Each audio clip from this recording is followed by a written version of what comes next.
สวัสดีครับ Good afternoon, members. As always, my name is Kulvech Janvatanavit, the CEO of IoT, and welcome to Director's Briefing, Women on Boards, Why Now and How to. This is going to be a very interesting discussion because of the speakers and because of the topic also. But before that, you be put on mute. But if you have any question, please go to chat and please send your question to all panelists for Q&A at the end of this activity. It will be 1 hour, but if we could be a little bit longer than that. Okay, today I would like to introduce our 3 guest speakers. First one is Amanda McCalla-Leacy, the Global Managing Director of Accenture on inclusivity and diversity. Before I let her speak, I will introduce all of the speakers. The second one is Mr. Harald, the Chairman and President of B.Grimm Power. And the third one is Kun Jainnisa Kuvinichkul Ayutthaya. She is the Independent Director of KBank. So we have a very interesting combination. Someone who has seen the whole world on diversity, and a chairman whose board there's more female than male. And then we have a young and female directors from KBank.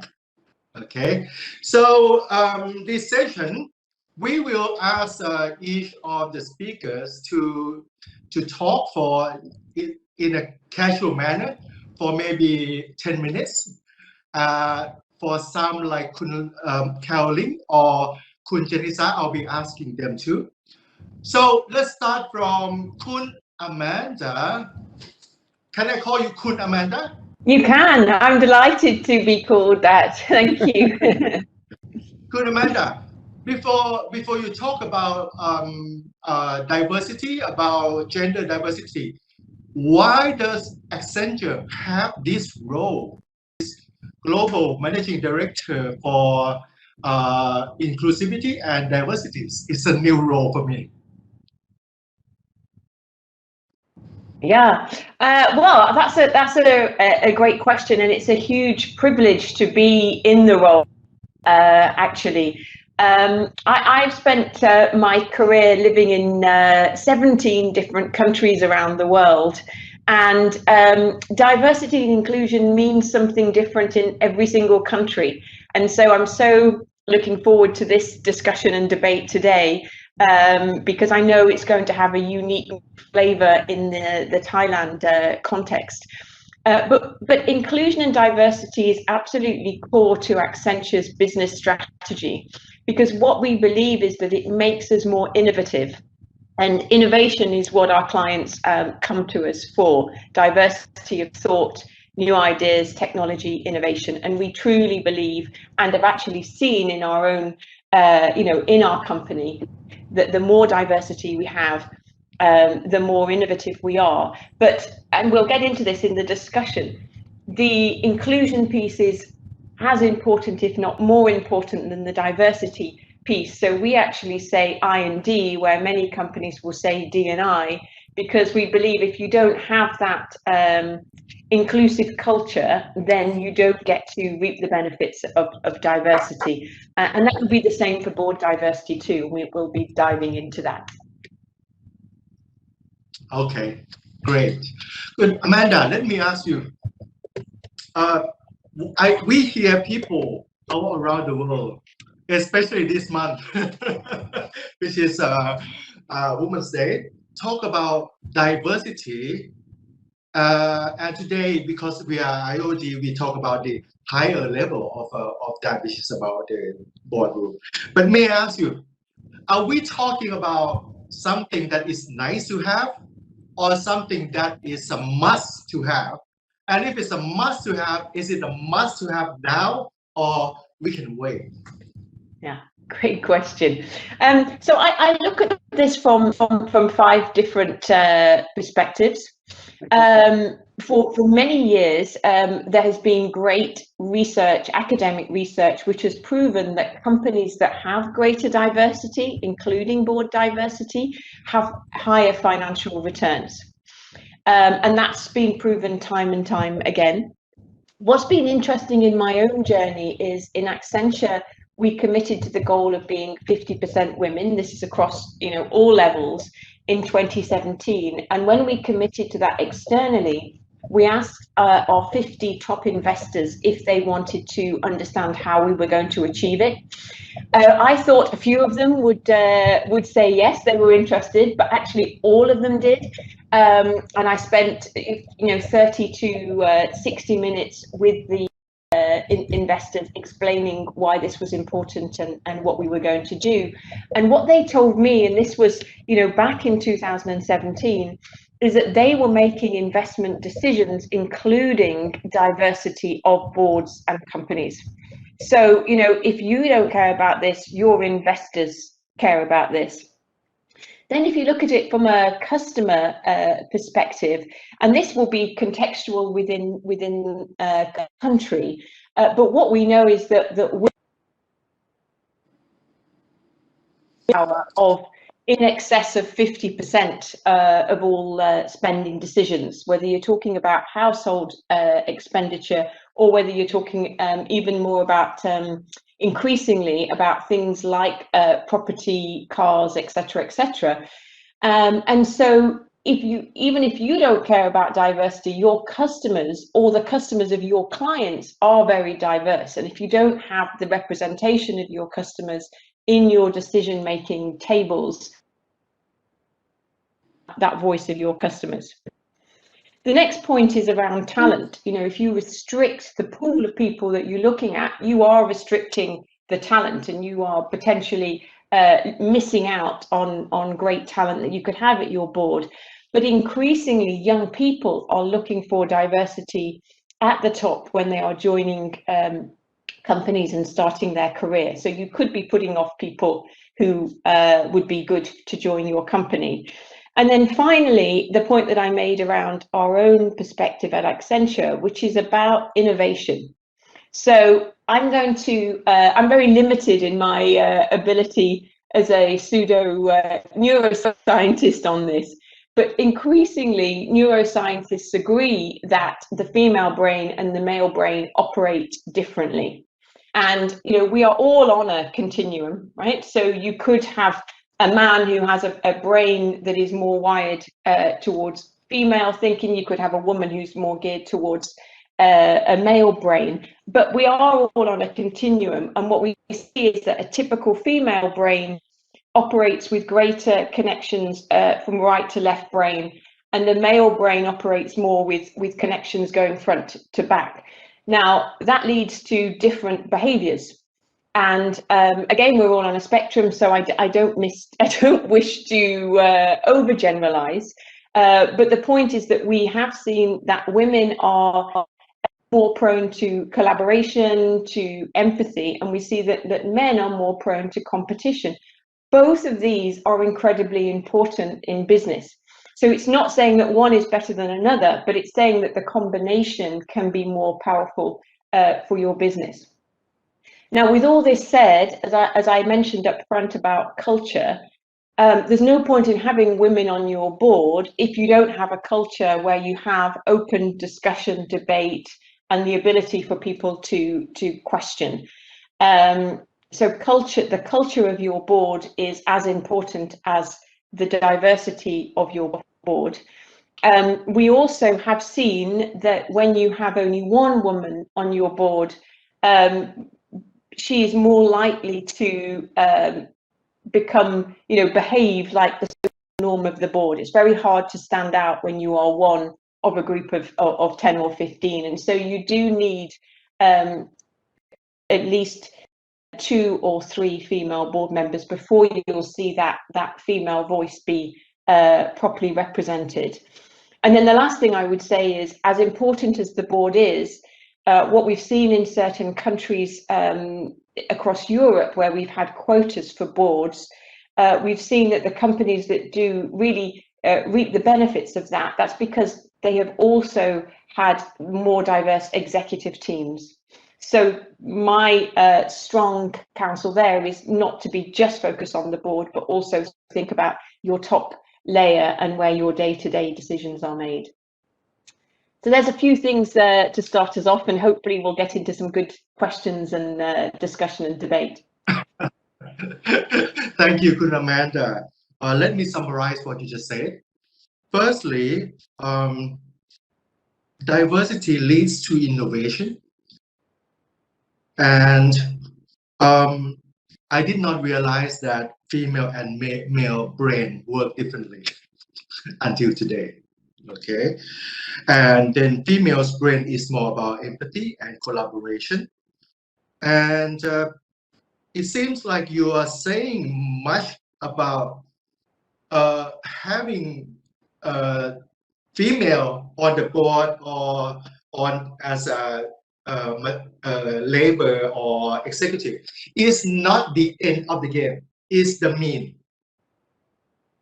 But it's a very important mean, because that mean create the culture of engaging with stakeholders or with each other. And that is a source of innovation and sustainability. Am I right? And Absolutely. also you mentioned, which is one female member of the board is actually very dangerous because it kind of, when the board are all male except one lady, that lady maybe the board cannot seek her true potential because there is a gap between her and the rest, right? So it's to me it sounds like a vaccine that is underdosed. When you put the vaccine that is underdosed, it doesn't work. And it doesn't work, and then you said this vaccine is not good for you. Yeah. So that is, yeah, I mean, yeah, you have to start somewhere. You have to start somewhere, right? But I guess what my point is that don't expect transformation overnight if you have one woman on the board, because she may feel that she needs to conform to the social norms in the group. And it's, you know, there's a very successful group, and I know they've operated in Asia as well as Europe and the US, called the 30% Club. And they would claim that 30% is the number where you would see the difference in the outcomes of the board. Okay, that's interesting. So it means that the magic number of making things work is to have the at least 30% combination of the other side, the counterpart. Okay, let me now ask Kun Link. Kun Link up. Okay, yes. Not male anymore. That's good. You have chair a board which is B.Grimm Power, and it's a very interesting board because out of 9 members, there are 6 women. Yes, and it's probably the most female, probably the biggest female population on the board in Thailand, as far as I know. Okay, so tell me this, please. Is it an accident, by accident, or by design? Why you have 6 board as a female in the 9 board members? Is it by accident or by design? well, let me start by saying there's a very well-known book by Mr. Hofstede who analyzed, I think, IBM countries all over the world, and tried to find out how culture played a role in the behavior of people, which we of course know is a lot. And then he found, of course, that there are some dimensions that play a role in how a society works. And one is how female is a society. Now, it so happened that Thailand, the values in Thai society are quite female, like the ones we mentioned before. Whilst in Germany, Japan, and Italy, they're very male. Interestingly, in Norway, they're also quite female. So that is very helpful for women in Thailand to have very, very good positions and to have a lot of authority in different organizations, which I think you can hopefully see. And so I've been working on many boards and have looked at many boards. And I always wanted to have a board that is constituted by people who have a very good knowledge, who are very dedicated, who can really contribute to the business and come from a different background. And of course, I would like to have some association with them before. So it turned out that there were many ladies who were very suitable, and fortunately they were willing to come. Apart from that, in our family, we have a daughter and a son, and the daughter said she would be very happy to work in the company. But our son, he wanted to devote himself more to spiritual development in the beginning. Now he also works in the company, but not in the beginning. So I think it's not by design that I wanted to have 6 ladies on the board and only 3 men. But it so happened that they're all very competent. And actually the last one we asked to join, Kunying Suchada, he is also now the lead independent director, because in the moment, I'm both chairman and president. So, and I'm very happy about it. Of course, what Amanda said is completely correct, as far as I know. Female brains, men brains work differently. And you know all these many jokes, how it's difficult for men to understand a woman and for a woman to understand a man. So it's good to be communicating a lot. It's just that men and women are naturally different. Now, in our case, my personal case, I think diversity, if we talk about diversity only in terms of gender, I think that is a little bit short, or falls short of what we need. I think there are more other diversities we're looking for. I'm glad that Amanda brought up the point of management. Of course, we should be looking for having a diversity in management. But it's not only men and women, there are also other aspects one can look at. How people are structured, what type of characters they are, and how can you get a good combination of people who are engineering oriented and who have higher creativity, and those are bolder or those are more timid. I think diversity is really an important aspect, and I'm not surprised that Amanda said that those companies with more diversity are more successful, because we have to look at every aspect. So yeah, but we do have this capability chart, and then we look at it regularly, what do we need in our company, and then partly we fulfill that by boards, but also by advisors. So we also have very competent advisors who are both male and female. Okay, thank you, Mr. Link. So you mentioned that it's not really by design, Right. but when you approach them, the female directors, and then they feel comfortable to join one after another. Here we have a board, right? Right. Okay, but also I'm curious. You sit in the board of quite a few boards. Yes. Looking at the board dynamic, how interaction of your board, which is B.Grimm Power, which there are so many female board, comparing to other board which has less female board, are they different? I think actually The role of the chairperson is very important. Can be a woman, can be a man. How interested are you in the opinion of the other members? And I think it doesn't matter whether you're a man or woman. If as a chairman you are the first to voice on any subject what's supposed to happen, then it's difficult to get other views.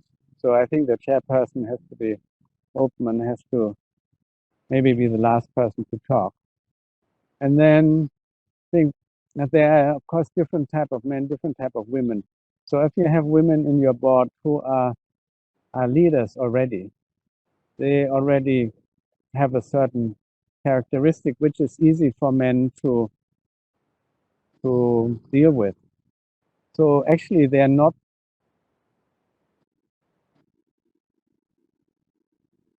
so it's very easy for competent women in Thailand to talk to competent men and bring in their point of view. And of course we always want to have a point of view of the women or the women's side. We just like to have many points of view. And before, as you said, not by design. What we wouldn't do is go to a completely male board or to a completely female board. I think if it went into that direction, we would not want to do that. But I think we want to have, actually, we would like to have going forward more diversity in the board because we are active in so many countries. So we have to think about that as well.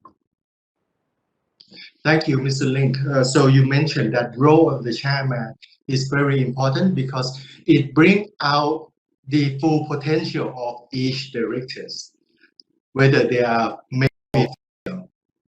Yes. Right. So many thanks. And then, of course, in the company as well.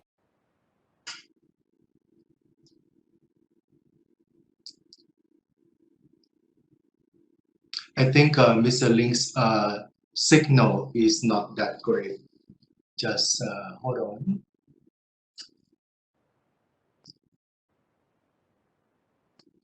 Or what we can do while we wait is to... Oh, you're back. Oh, sorry, I wasn't heard. Okay, what I'm saying is, I think this also applies to every department, every division. You should have a diversity in them, and I think the leader should be a good listener.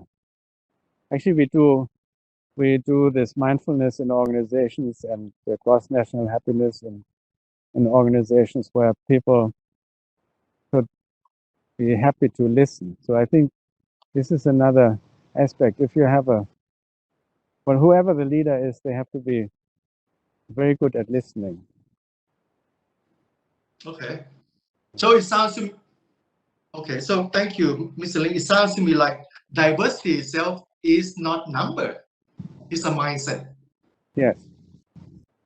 I think Sounds that's great. Well said, yes. Yeah. Okay, before I ask you some more questions, let's turn to Kun Jainnisa.น้องจันครับ Hello. Okay.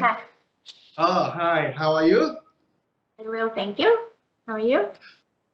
Good, thank you. Kun Jainnisa is very unique, not only because she's talented, young, and energetic entrepreneur, but she's also in the sits in the board of KBank. So, and KBank itself is interesting because their board, the chairman, oh no, I should call the chairperson, the vice chairperson, and the CEO are all female. Right. Okay. So that's a lot of things that you can share. But firstly, can you tell us how you became the member of the KBank board? Thank you very much. First of all, thank you for having me here as well. So board development at KBank is very, very important. There are formalized processes as to how board members are selected. There is this director nomination policy under the HR committee that governs what should be the right composition and size and diversity of the board. There are, of course, the board strategic skills metrics that they look at, which have to be aligned basically with the bank's strategies of business operations and sustainable development. So the bank's strategy is actually to empower every customer's life and business. And the term every customer here, of course, does not mean only the old or existing customers, but also mean the new generation ones as well. So the board already had directors from many industries, hotels, energy, etc. And so they were looking for someone who represents the new generation, who understands SME startup type of business, which is a growing segment and a popular segment among the young generation. So that's where I come in. I have become a representative of the young generation and add to the board strategic skills metrics, that are suitable for the direction of the bank to achieve sustainability. Okay, sounds good. So it sounds like your uniqueness, which is young, female, and entrepreneur, and startup this, really is what KBank want to understand. So they ask you to be on board, right? So with that, how do you contribute? What kind of question or what kind of comment, for example, that you, as a younger generation or female or entrepreneur, add to the richness of the discussion at the board level of KBank? Okay, well, first of all, I have to thank the bank for allowing the ability to express opinion freely in the boardroom. And talking about my background of being an entrepreneur, dated back since when I was 22, started my first trading company in Hong Kong. I have done my own businesses, both overseas and domestically. But I think I also am fortunate to have had experiences working for corporate world as well, such as McKinsey & Company in Singapore, and also had an opportunity to work in a traditional Asian family business as well. So as you could imagine, running your own business to working in the corporate world to running a family business are very different things, and they need very different mindsets. And I think these experiences have helped me to be able to understand and connect better with people from different backgrounds. And with that, as a younger generation in the boardroom, my contributions would revolve around minimizing new or unseen risks that may arise from today's disruptive trend, or exploring new opportunities such as blockchain platform or digital currencies and things like that. I personally believe that different generations have different perspectives, and the diversity allows the board to have a more sort of holistic view of risk.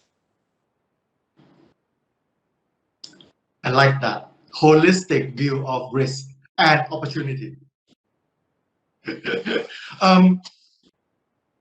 Kun Jen, what can we learn from a board that has chairperson, vice chairperson, and CEO as a female? What can we learn? Is it unique? How does it, what can we learn from that? Well, it's definitely amazing to have all three be female. And I understand that women have some traits or qualities that are different from the ones that men have, such as soft skills, etc. But at KBank, we actually emphasize more on equality and collaboration. And that's how we make the diversity work successfully. Equality here is not just about gender, but it's about many other dimensions as well, such as age or background. So in the end, it's really about capabilities, skills, knowledge. All these summarize what KBank values very highly, which is human development. What I've seen is all directors here were very passionate about bringing KBank to the next level. And we work from the heart and we respect one another. And I think that's key. And what you can learn, the concept of equality, that when you open up, you give opportunities, you have access to a bigger pool of talent. Like Amanda said earlier, you can tap onto those talent more. Yeah, I like that word. So is really not about it opened another world. It opened to new opportunities of human resource, of new talents, of innovations, just because you embrace that kind of culture, right?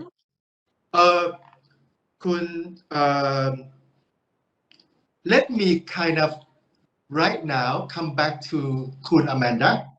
Okay, so right now we can make this a free flow of discussion. So Kun Jainnisa, Kun Link, and Kun Amanda, feel free to discuss this. Okay, so I have to make it clear first that diversity, there are two dimensions, right?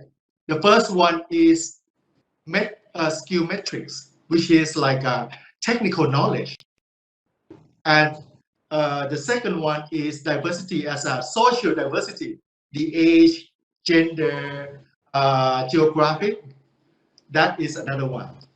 And it's still very important to look for the first dimension first, right? Because you need the board to be to address the skill metrics. But at the same time, it's very important to address the second one. Can you have both? Is it difficult to have both? Because I'm sure that there's a lot of board that want to look for someone like Jainnisa. They couldn't find.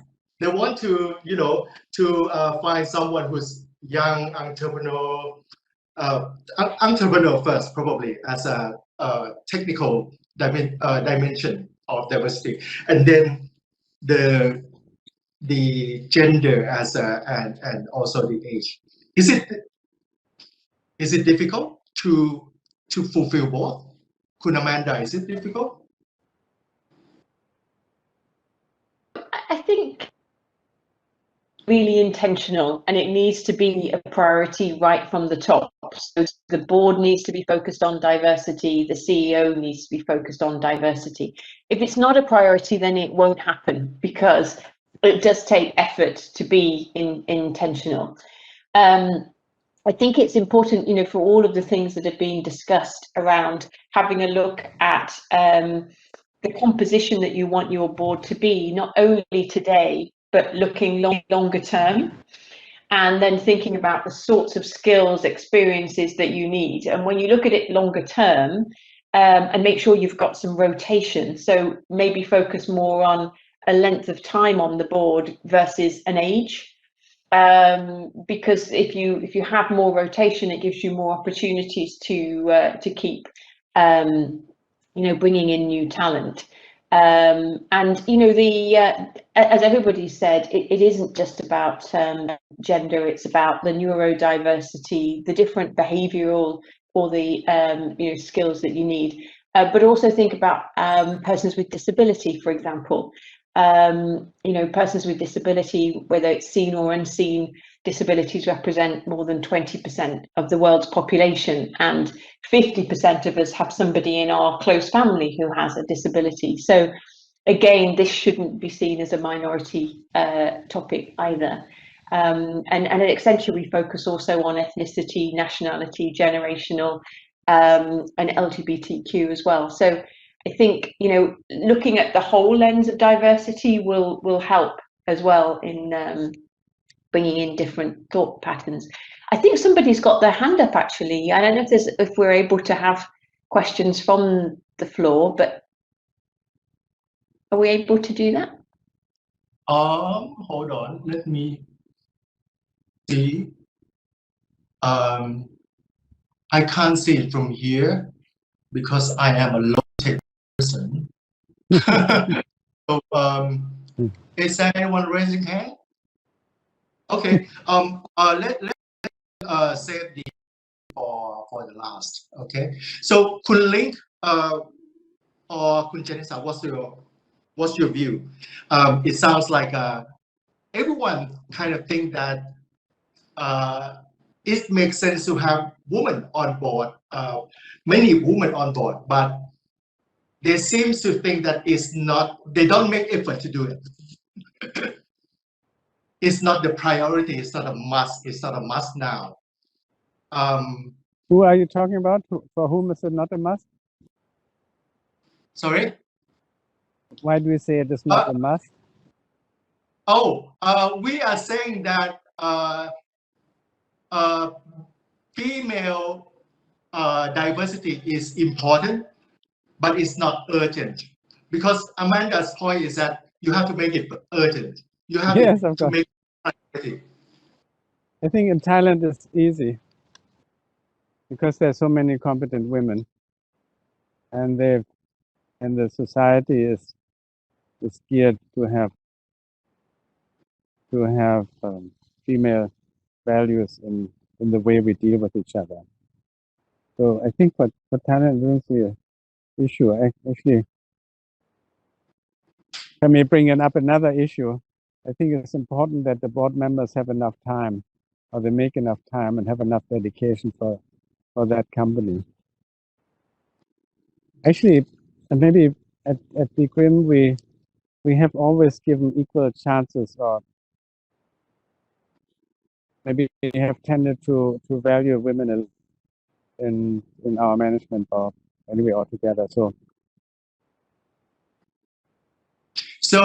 you are saying that in terms of supply of talent, sorry. I think let's say at B.Grimm we don't see females or non-females as an issue because we have quite a number, and we always also when you talk about this difference in pay, which is in Europe and in America maybe an issue, we never had that. I mean, with us, we never think that you have different genders, so you have a different pay. So it's just how the position is, and if you look at the payment B.Grimm, the women are just as well paid as men. I think for the board, what I find important is, do you have enough time? And do you take enough time? And do you want to understand the business well? I think Amanda said just something about the tenure. So there's some good part about the tenure that is long, maybe some part is bad if you're not so interested in. But I was quite surprised when I talked to InBev, the family. They have 3-day board meetings every day, every month. And of course, I would be so happy if our board members would have that much time available.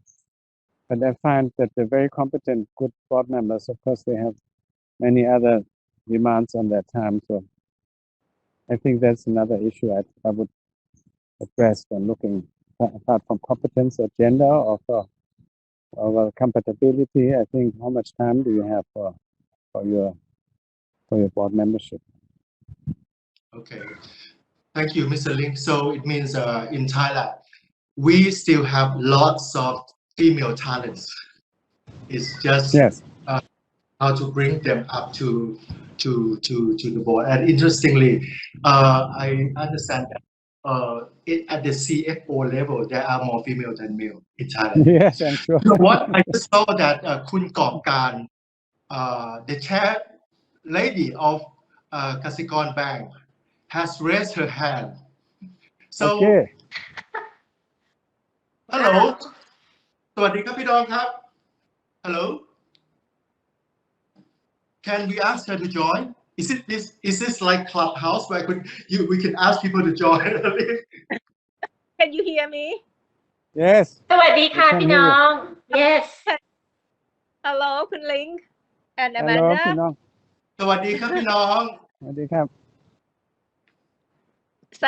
Such a great conversation about women on board. What I would like to maybe to ask and maybe to comment. Kun Ling has already said that in Thailand it is quite open. Many capable ladies that can be on board. But we have discussed about this before, that Some companies might be looking into this, but how can they discover those capable ladies who have time and who maybe in the very near future think that being the board of director is one of a contribution that they can do in the future. We believe that in the past we have less number of women on board, might be because not they don't recognize women, but maybe they cannot find the candidates. Yeah, Do you think that's like true. that? Yeah, Pinong, I agree with you because, you know, searching for a director is very difficult already. You know, to match the expertise, that's very difficult already. Now you have two dimensions. One is the expert on the technical. Another one is on the gender. Hello. Hello, Ka. And what do you think about this? And another thing, someone said that women would not to be chosen because of quota. They want to be picked up because of their real ability. And so maybe I would like to ask Kun Ling or maybe Amanda or even Nong Jan about this. That should we have quota for the board diversity, especially for women, or there should not be quota, but how to be able to create more awareness that actually there are more capable women out there, and we just need the connectivity, networking, or that kind of thing. Maybe it depends on the open-mindedness of the ones who decide on the composition of the board. In Thailand, as I said, I think that's not an issue because we have so many competent women, and I think most men here, they actually like to work with women. I don't know. Dan has a different experience on Pinong. And personally, I don't like quota so much because then maybe in Germany it's necessary, but it goes to the direction that you don't necessarily get the most suitable or competent person. And I think again in Thailand, in Vietnam, in Cambodia, and Laos, there are so many competent women, so we don't have a problem. But let's say for our company in Korea, I don't know that, but I also presume there. I think if you like to find competent women, they are everywhere in the world. And I think we men would be not wise to have a men-only board or have a men-only company. It's just, that's not a good idea. And it's also, if you like to enjoy work, it's just much more enjoyable to have women also in the company and on the board, and have young and capable persons like Kun Jen be on the board. I think you're a friend of my daughter. Yeah, lovely. I think it's great. I think Caroline is, of course, our daughter is on our board, but maybe we should in the future look more into that direction to have more women who start up companies or those who are actually in. But I also like that many young ladies now who started social enterprises or who lead NGOs, which is also a very important aspect of society, and do that. So I think there's still great many possibilities to be more diverse and have more young people, more people of any age and different backgrounds in the boards. I am not a fan of quotas personally. I think what is important is sitting back and reflecting on what good looks like, and then developing, having a goal that then everybody is walking towards, and that's seen as a priority from the top. But I see that as quite different from quotas. And I think ultimately, as you mentioned, nobody wants to receive a position just because they are a woman.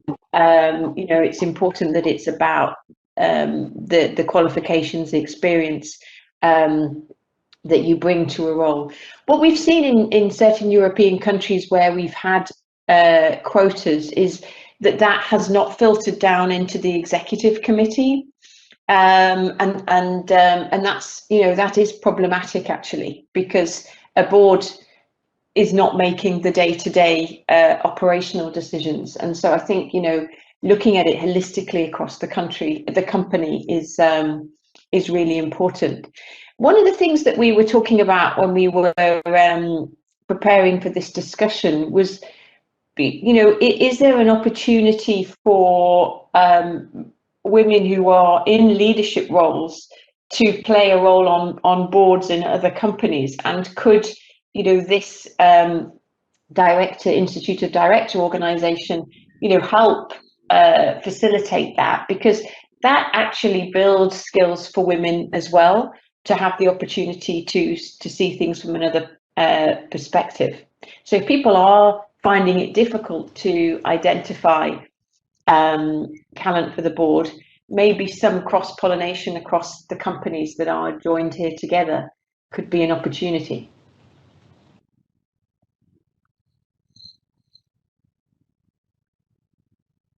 Kun Jainnisa, do you have anything to add to Kun Kulvech's question?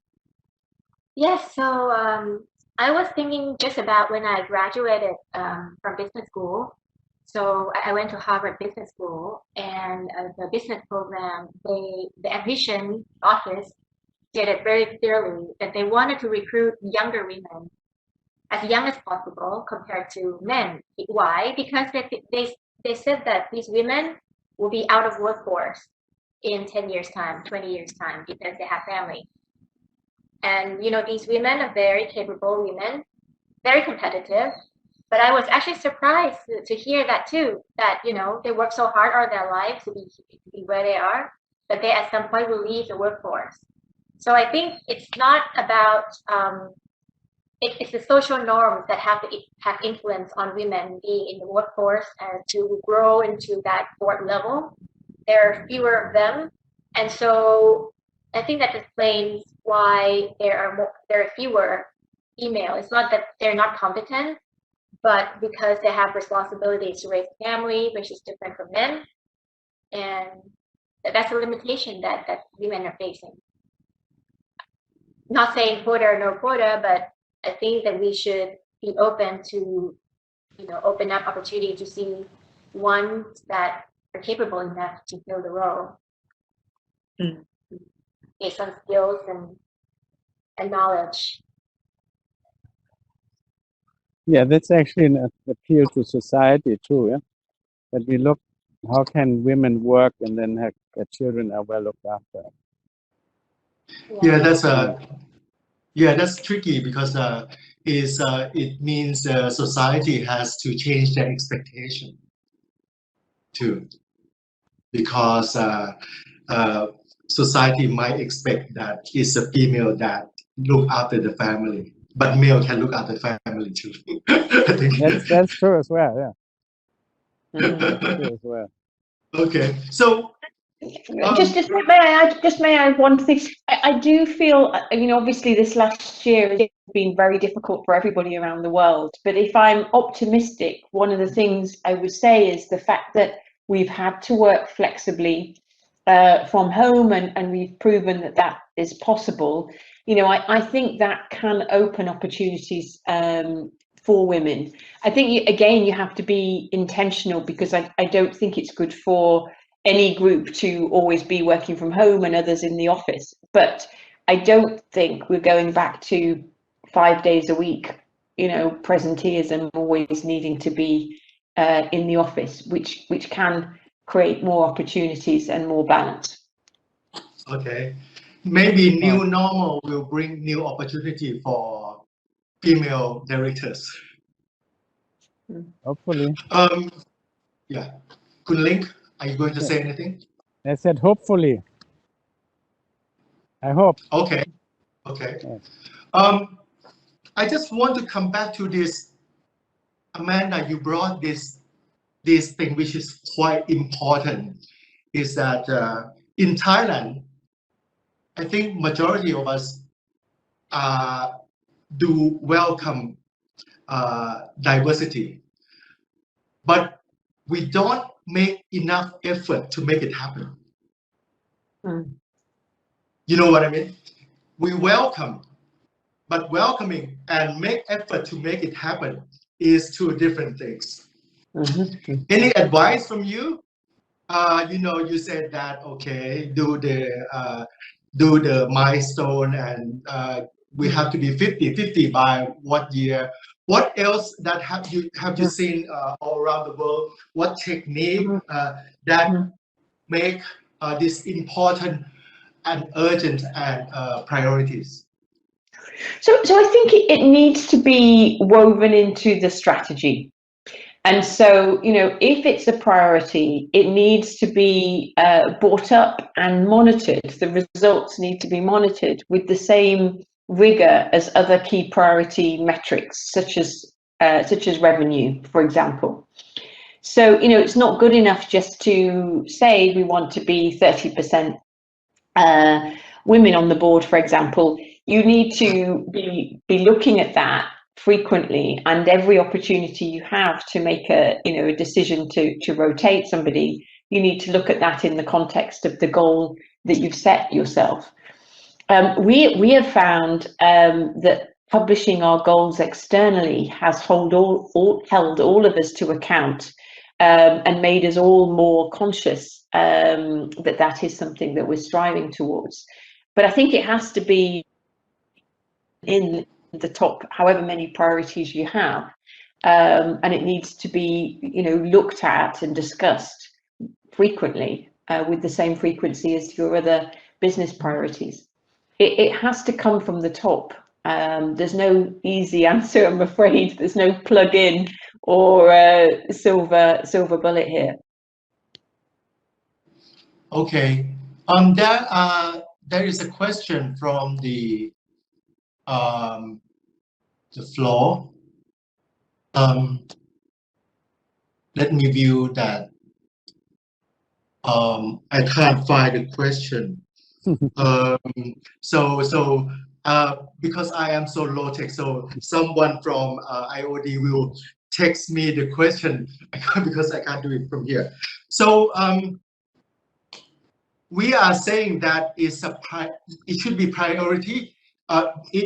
If you put it in the strategy, it will be priority, right? Okay, and put it in a strategy. Can we put it in the sense that we need to change our culture, and our culture has to be stakeholder focused, inclusivity, because that is how we generate innovation, how we become sustainable, and use that as a platform to adjust our culture to be like that. But that culture needs enabler, and enabler means we have to have the right balance, stakeholders in our organization. Yeah, I think I can see the question. I think the question is, getting women in the company should precede getting women on the board. What is our view?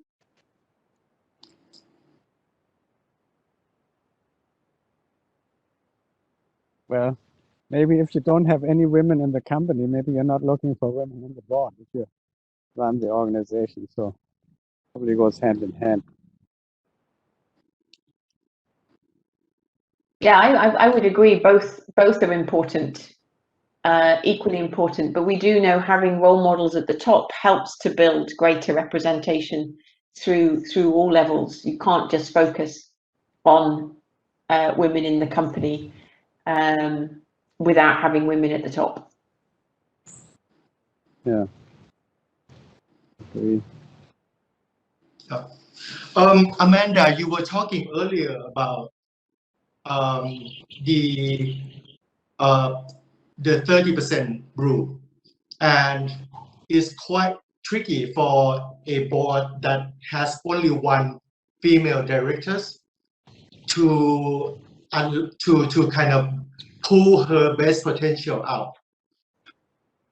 If you can advise to those boards that right now has one or even two female directors, that they can extract the potential of those female directors more than today, what advice would you give to them? And that's to Kun Harald too.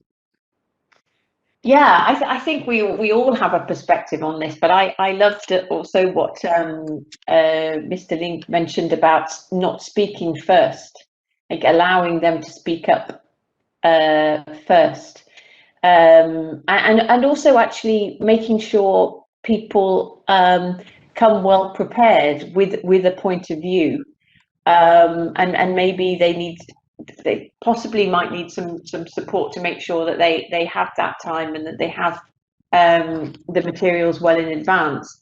But I think really having the expectation that everybody is going to be asked for their point of view and making sure that the more senior people don't speak up first is a really good way of getting everybody's views on the table.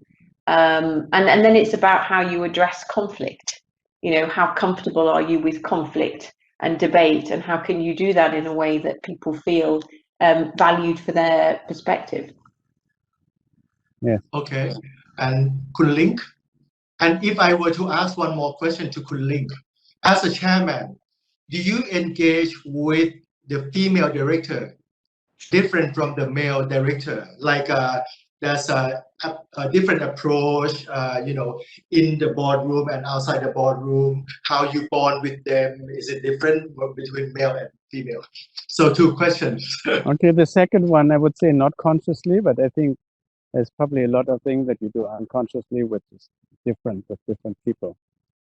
So that may be the case.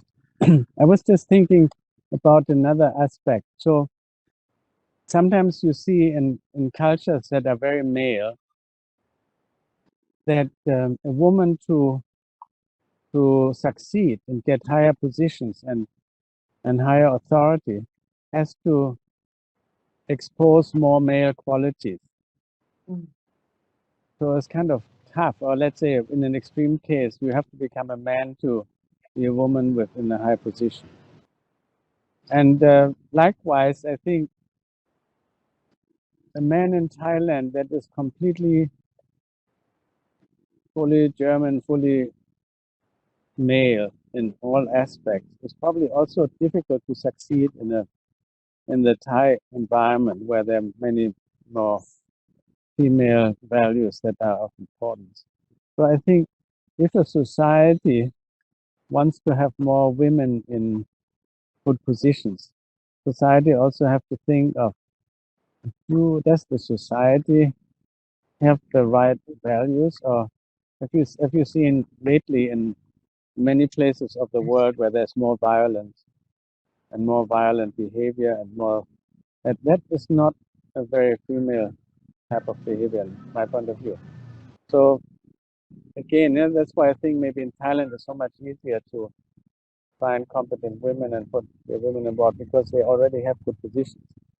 I think that when you come more to a quota point of view and we want to have at least so many, then in a society where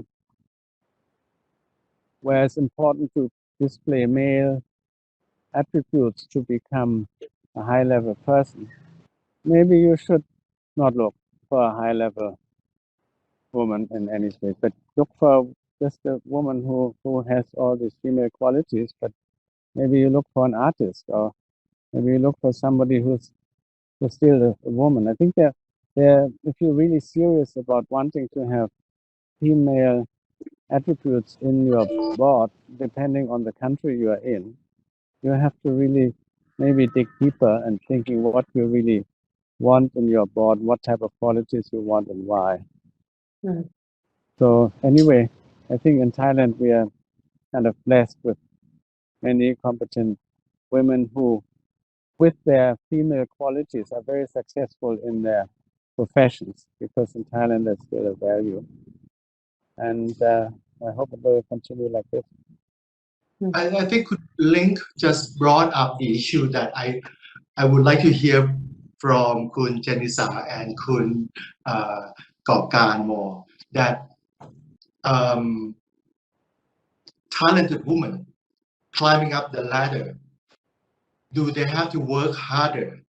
And do they have to prove themselves? Kun Link said that they have to be like, I said not in Thailand. Yeah. Okay, because I would have thought that women are assertive in a caring way, in a not a masculine way, but in a feminist way. So Kun Gopkan and Kun Jainnisa, what's your view?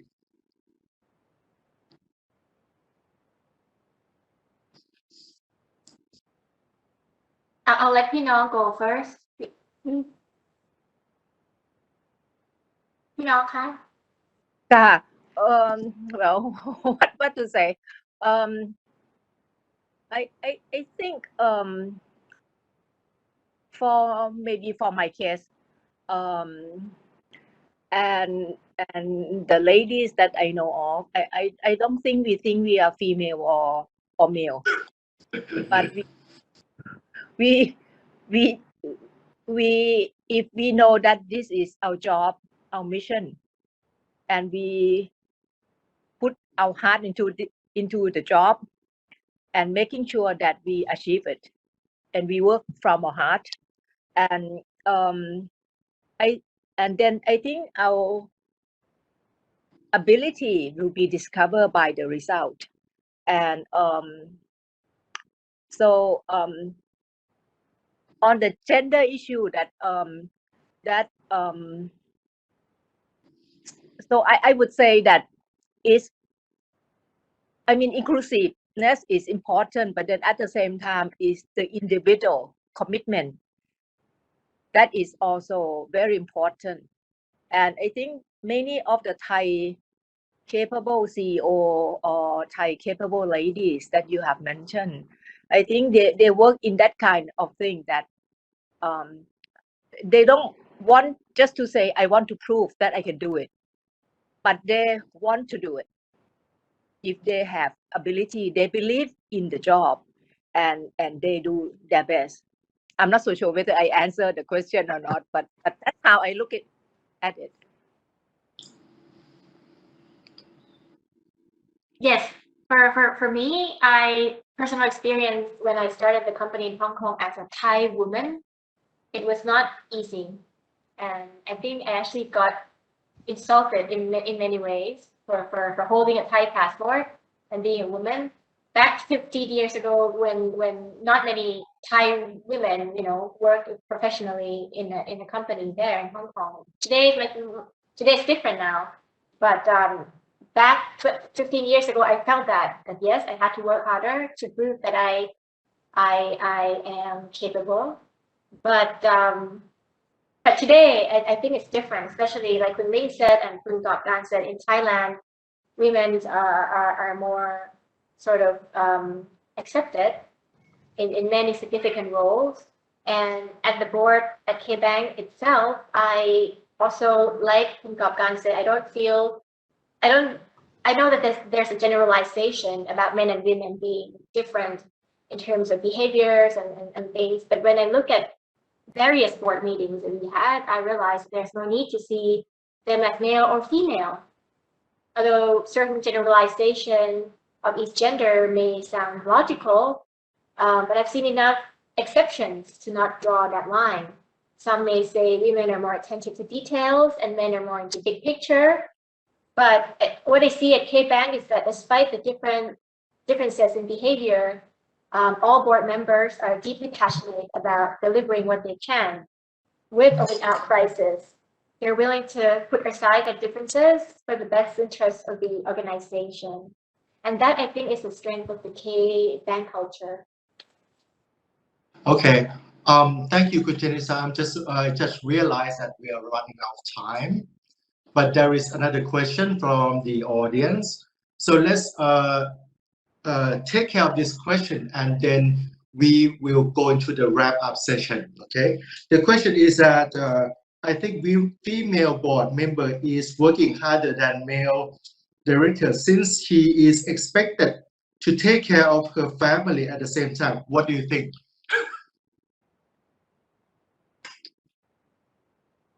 Kun Gopkan, what do you think?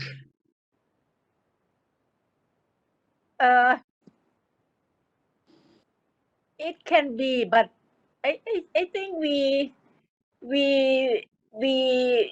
don't think in that terms, or at least I don't think in that sense. Family responsibility is something that we just have to do it, no matter what. It's the same thing, whether you're on board or you are CEO, CFO, or just managers and whatnot. You just have to do it. But then at the same time, when we have to do our work as a board, we just do it from our heart and do it to our best. And so therefore, I have never thought of overload or too much. Never compare to anyone, because I believe that if I have to do it, I have to do it. Well said. If you have to do it, you have to do it. But it comes from your heart. Okay, anyone else want to add to this? Or otherwise we'll go into the wrap-up session. Okay.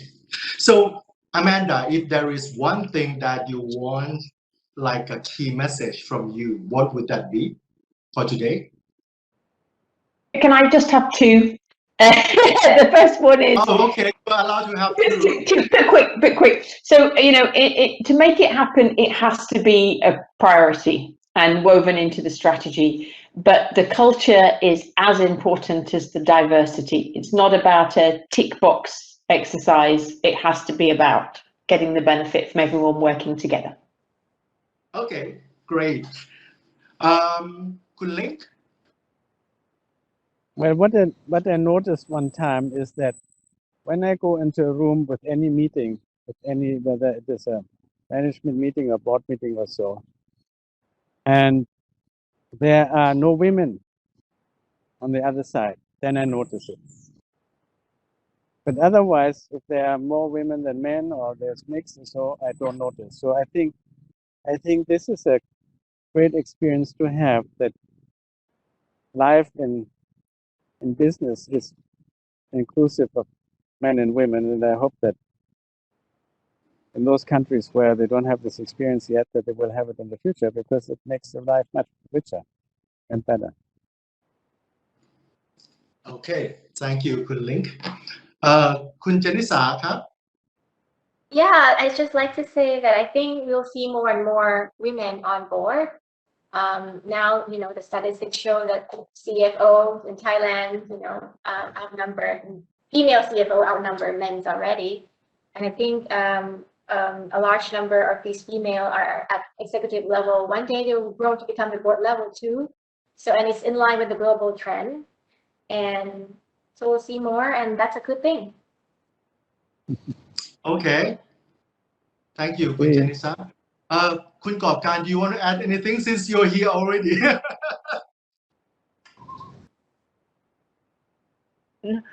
Nothing. This is okay, nothing. So let me wrap up by that the key message today. And you know what? I have a feeling that this is not going to be the last session because it's so interesting.